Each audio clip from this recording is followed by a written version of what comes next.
The overall goal of this procedure is to demonstrate the engineering process of 3D brain-like tissues. This is achieved by first preparing the porous scaffolds from silk solution using a salt leaching technique.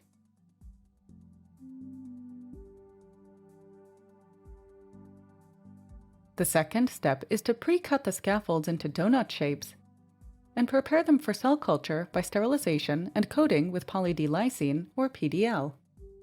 Next, the prepared scaffolds are seeded with freshly isolated primary rat cortical neurons. The final step is collagen embedding of the scaffolds and transfer to the culture plates. Ultimately, immunofluorescence microscopy is used to show the neural growth and development of neural networks. The implications of this technique extend toward therapy or diagnosis of brain-affecting diseases, because this technique can be used as a basis for developing new research models of Parkinson or Alzheimer.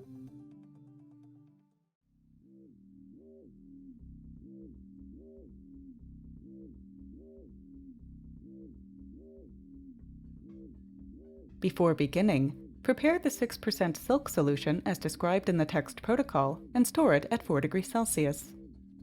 To prepare porous scaffolds, first sieve the granular sodium chloride and collect granules between 500 and 600 micrometers in diameter.